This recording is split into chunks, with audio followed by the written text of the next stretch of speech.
It's Sunday. This anime review has spoilers. Today's couple is Juno and Lewis. Legoshi was once Juno's crush at the beginning of the series.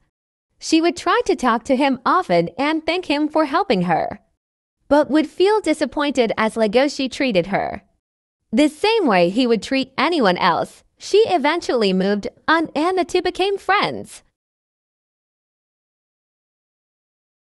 I already covered this in my other video about Haru and Legoshi, where Juno had her struggle liking Legoshi. If you want to check that out, I'll link it in the description box. Anyway, back to the video.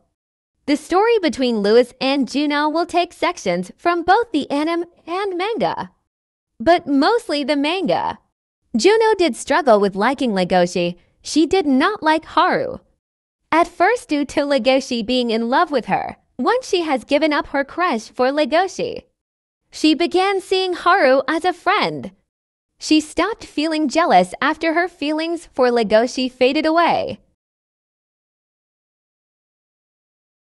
Juno saw Lewis as a rival when she realized he did not like her. Since she was a carnivore, she vowed to be the next Beastar and to claim Legoshi as her own. Juno somehow ended up developing a crush on him after she stopped liking Legoshi. Juno also had drama class with him and was worried when he didn't show up. While Lewis was affiliated with the Shishigumi, Juno was one of the few people who knew about it. Eventually, Juno began to be drawn to the red deer.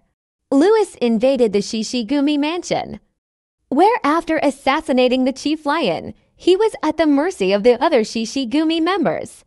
One of the lions present, Ibuki, saw this as an opportunity to give a new face to the group, having a leader who was a herbivore. After seeing Lewis is okay with being in Shishigumi, although she competed for the Beastar title, she eventually gave up on it, seeing that it was no competition for Lewis. These two could be different as night and day with their outward appearance, but they're not. They're more similar than people think. Despite his aloof and hostile air, Lewis is actually quite a kind and considerate individual. As a result of maturing throughout the series and growing empathy for others, he also has a strong sense of justice and is determined to right the wrongs of the world he lives in. Juno is quite social and is shown to treat all animals with kindness. She is described as having natural charisma. However, she has also shown to be a very ambitious person with a bit of a manipulative streak and showed a completely different side to her usually perky self towards Lewis. Their personalities also match each other. All that culminated in Lewis realizing something about himself regarding also as well about Legoshi. Lewis realizes that he likes carnivores and has for a long time, all because of Legoshi. Gon announces to Lewis that he was selected by the Council of Academies to be the next Beastar of the Cherryton Academy for the fact of having solved the case of Tim's murder. Lewis, however, tells him to offer the title to Legoshi, who was really responsible for solving the case.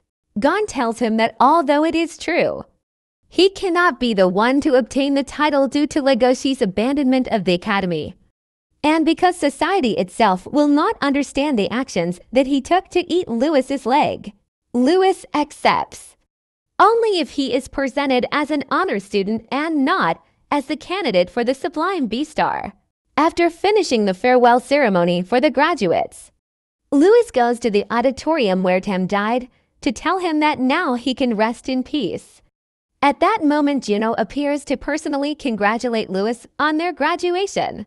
They begin to talk about everything that has happened so far, about the delinquent stage of Lewis, the abandonment of Legoshi, and Lewis's prosthetic leg.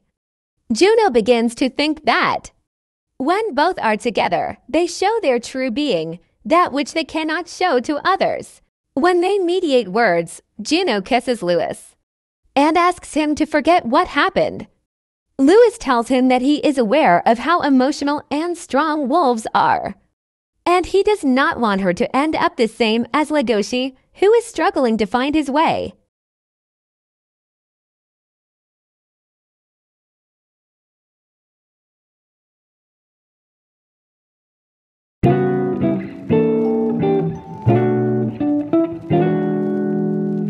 He does not want to see her become a misfit of society and leaves.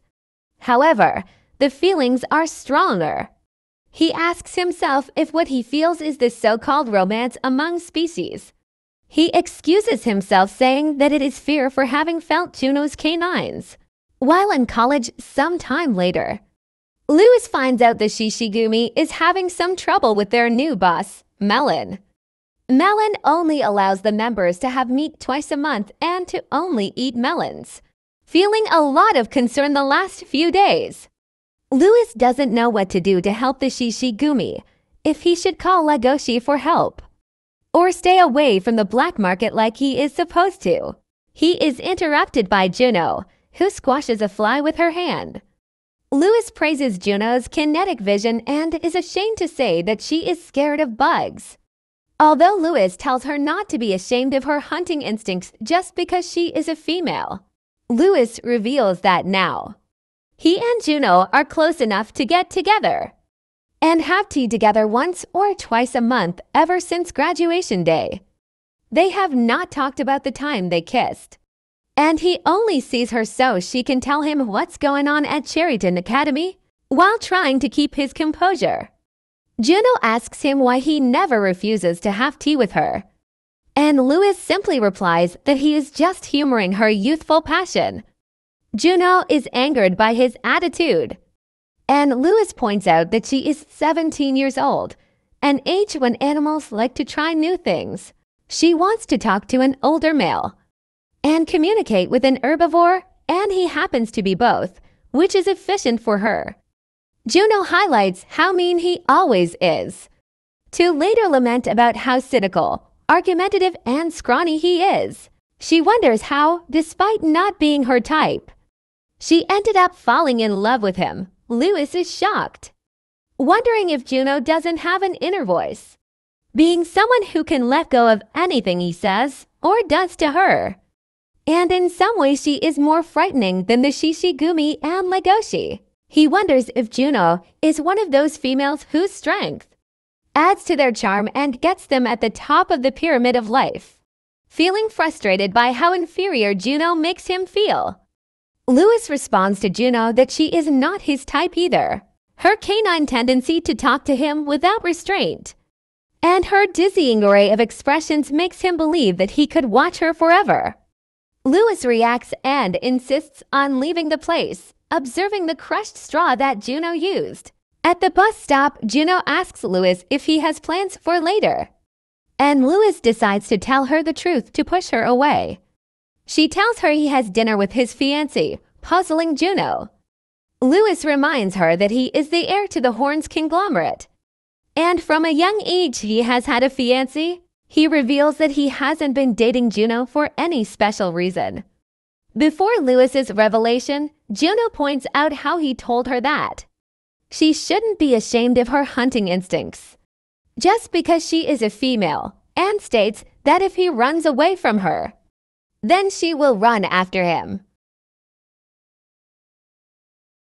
He concludes the conversation by saying goodbye, and Juno warns him that his marriage is going to fail as it is a political marriage. But Lewis assures her that he has a good relationship with his fiancée. Later, Lewis has dinner in a fancy restaurant with his fiancée, Azuki mentions that her father told her that Lewis lost his right foot, and later asks if he has any problem regarding his male functions. Lewis does not understand the question, and Azuki clarifies that it is the most important thing, just in case she is unable to give birth after several years of being his wife. After thinking about it, Lewis coldly replies that the Horns conglomerate is not so desperate that he would answer such a rude question in the restaurant. Azuki laughs at such an answer and mocks Lewis, claiming that he is very innocent. She decides to leave, claiming that she should have followed his example, and invited him to dinner more charmingly, and leaves him a card of the hotel where they are staying. She reveals that she reserved a room for them, and taking into account that both will be married soon, if he is not against it, they should close the distance between them for good. In Beast Apartments, Legoshi is puzzled by Juno's visit, who has not stopped crying since she arrived. She states that Legoshi is the only one she can count on. So Legoshi sets out to listen to her troubles. And Juno reveals that she needs his love advice for interspecies romance. In Beast Apartments, Legoshi is stunned by the shocking revelation of Juno about being in love with Lewis. To later react puzzled at such news, she reveals she has the same symptoms of love as Legoshi, but is unsure if it is the same thing or an unconscious desire to eat Lewis. Legoshi declares that he had to struggle with the exact same thing, and assures that there is a secret to sustaining love for an herbivore, exciting Juno. And Legoshi dramatically reveals that the secret is philosophy. Juno responds confused and unconvinced, while Legoshi warns her not to take it lightly.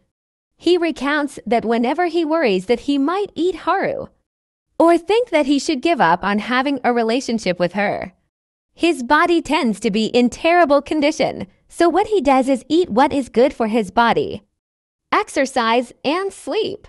He declares that they are carnivores and always will be, whether they like it or not, so the first step is getting comfortable with their instincts.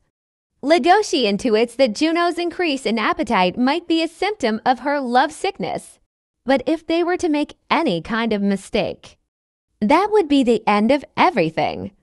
So they need to put their life into keeping their minds healthy. Juno responds that that is heavy. Legoshi confirms it by stating that interspecies love is heavy. Legoshi reflects on how his philosophy isn't really doing him much good before he can fill his head with Haru. Without a care in the world, he is reminded of Melon and his mother, and it makes his tail drop. Legoshi's introspection is interrupted by a growl from Juno's stomach, and he asks if she is thinking about Lewis. Juno, embarrassed, claims that it was just normal hunger. So Legoshi invites her to eat something on the main street. Legoshi and Juno feel at the same time something that they had not experienced when walking with Haru and Lewis respectively. If you walk with someone from the opposite sex and the same species, animals will clear that way for you with friendly, though envious and admiring glances. Legoshi thinks it's quite uncomfortable and wonders what Juno, who got a pudding just by coming to the restaurant with Legoshi, thinks about all this. When a same-species couple gets married, they get the country's blessing by giving them the so-called pure marriage fund. And when they have children, the country gives them even more money in the form of childcare subsidies. Pure-blooded families live life without having to worry about money. Keeping the species pure is the right thing to do for the country. So if you do good for the country, you will be blessed by the country.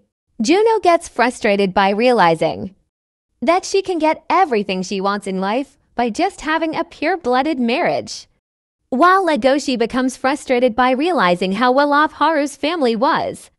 So if she stays with him, she will lack those privileges. Legoshi and Juno leave the restaurant overwhelmed by their new experience and come across a report in a crime zone of a predation incident. Upon seeing Legoshi and Juno, the reporter goes over to interview them, asking for their opinion on the case, mistaking them for a couple. Juno clarifies that she and Legoshi are not a couple, making the reporter uncomfortable, asking if she has anything to say about the risks of carnivores and herbivores living together. Juno, in a fit of anger, takes the microphone and openly declares that she is in love with a male deer, and if she lets the risks scare her, then he would definitely reject her. Legoshi takes her back to Beast Apartments while she is still screaming that she will be the one to decide what makes her happy.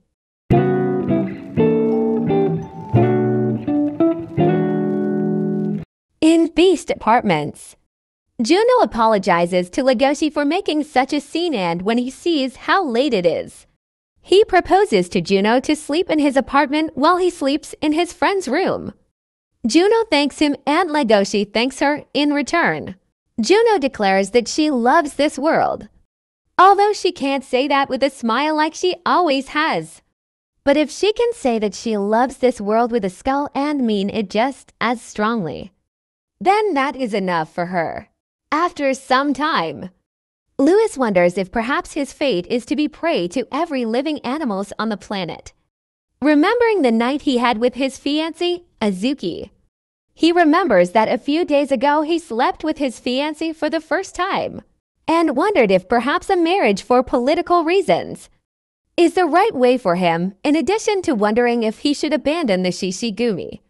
While drinking water to get these questions out of his head, the TV showed an herbivore newscast with baseless claims against carnivores, with their thin and weak bodies intertwined with anti-carnivore rhetoric as background music. Lewis feels like there is something strange in this environment, being kissed by Azuki.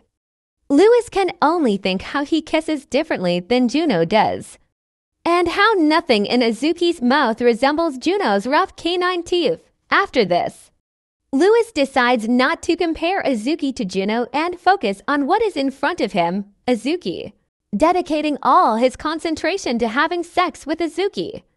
Invaded by the memories of the important carnivores in his life, after a pause, Lewis ends up vomiting. After throwing up dramatically on her first night with his fiancé, Lewis spent the rest of the night with his face over the toilet. After meeting the Shishigumi, Lewis is frustrated that embracing a red doe in a hotel makes him uncomfortable. But being surrounded by male carnivores makes him extremely comfortable. Changing the subject, Lewis asks to speak privately with Legoshi, to whom he tells that he knows the gist of the situation, but doesn't understand why he is in this situation. He asks him if he seriously plans on using the Shishigumi's help to get info on Melon.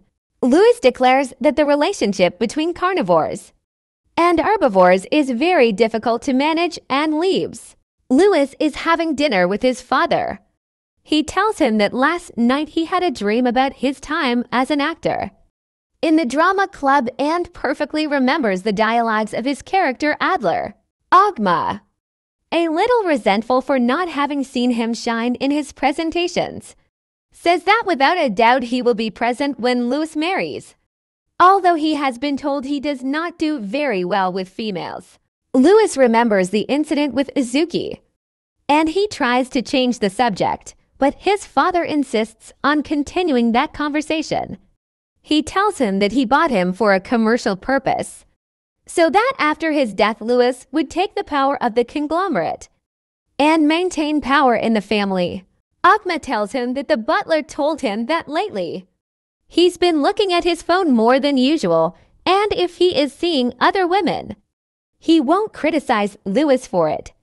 Lewis tells him that he is in contact with friends whom he considers more important than his fiancée.